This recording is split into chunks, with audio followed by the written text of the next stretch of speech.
ओम चतुर्शीतितमः सर्ग 84वां सर्ग।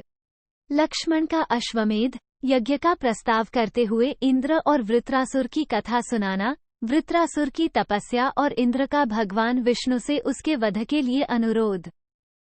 श्रीराम और महात्मा भरत के इस प्रकार बातचीत करने पर लक्ष्मण ने रघुकुल नंदन श्रीराम से ये शुभ बात कही। 1। रघुनंदन, अश्वमेध नामक महान यज्ञ समस्त पापों को दूर करने वाला, परम पावन और दुष्कर है। अतः इसका अनुष्ठान आप पसंद करें। 2। महात्मा इंद्र के विषय में ये प्राचीन वृतांत सुनने में आता है कि इंद्र को जब ब्रह्महत्या लगी थी तब वे अश्वमेध यज्ञ का अनुष्ठान करके ही पवित्र हुए थे। 3। महाबाहो, पहले की बात है जब देवता और असुर परस्पर मिलकर रहते थे, उन दिनों वृत्र नाम से प्रसिद्ध एक बहुत बड़ा असुर रहता था।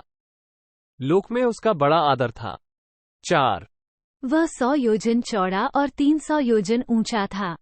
वह तीनों लोगों को आत्मीय समझकर प्यार करता था और सबको स्नेहभरी दृष्टि से देखता था। 5। उसे धर्म का यथार्थ ज्ञान था। वह कृतज्ञ और स्थिर प्रज्ञ था तथा पुनर्तः सावधान रहकर धन धान्य से भरी पूरी पृथ्वी का धर्मपूर्वक शासन करता था। 6। उसके शासनकाल में पृथ्वी संपूर्ण कामनाओं को देने वाली थी। यहाँ फल, फूल और मूल सभी सरस होते थे। 7। महात्मा वृत्रासुर के राज्य में ये भूमि बिना जोते बोए ही अन्न उत्पन्न करती तथा धन धान्य से भलीभांति संपन्न रहती थी। इस प्रकार वो असुर समृद्धिशाली एवं अद्भुत राज्य का उपभोग करता था। 8। एक समय वृत्रासुर के मन में यह विचार उत्पन्न हुआ कि मैं परम उत्तम तप करूं, क्योंकि तप ही परम कल्याण का साधन है। दूसरा सारा सुख तो मोहमात्र ही है। 9। उसने अपने ज्येष्ठ पुत्र मधुरेश्वर को राजा बना पुरवासियों को सौंप दिया और संपूर्ण देवताओं को ताप देता हुआ वह कठोर तपस्या करने लगा। 10। मधुरेश्वर का अर्थ तिलकार ने मधुर नामक राजा किया है।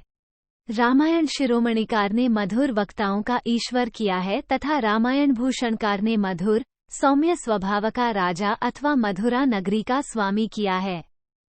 वृत्रासुर के तपस्या में लग जाने पर इंद्र बड़े दुखी से होकर भगवान विष्णु के पास गए और इस प्रकार बोले। 11। महाबाहो, तपस्या करते हुए वृत्रासुर ने समस्त लोक जीत लिए। वह धर्मात्मा असुर बलवान हो गया है, अतः अब उस पर मैं शासन नहीं कर सकता। 12। सुरेश्वर, यदि वो फिर इसी प्रकार तपस्या करता रहा तो जब तक ये तीनों लोक रहेंगे तब तक हम सब देवताओं को उसके अधीन रहना पड़ेगा। 13। महाबली देवेश्वर, उस परम उदार असुर की आप उपेक्षा कर रहे हैं, इसीलिए वो शक्तिशाली होता जा रहा है। यदि आप कुपित हो जाएं तो वो क्षण भर भी जीवित नहीं रह सकता। 14। विष्णु, जब से आपके साथ उसका प्रेम हो गया है तभी से उसने संपूर्ण लोकों का आधिपत्य प्राप्त कर लिया है। 15।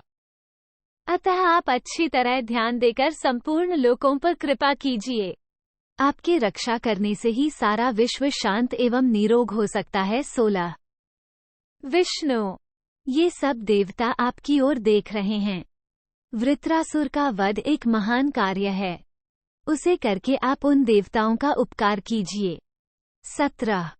प्रभु, आपने सदा ही इन महात्मा देवताओं की सहायता की है। यह असुर दूसरों के लिए अजेय है, अतः आप हम निराश्रित देवताओं के आश्रयदाता हों। इत्यार्षे श्रीमद् रामायणे वाल्मीकि आदिकाव्ये उत्तरकांडे चतुर्शीतितमः सर्गः 84। इस प्रकार श्री वाल्मीकि निर्मित आश्रामायण आदिकाव्य के उत्तरकांड में 84वां सर्ग पूरा हुआ। 84।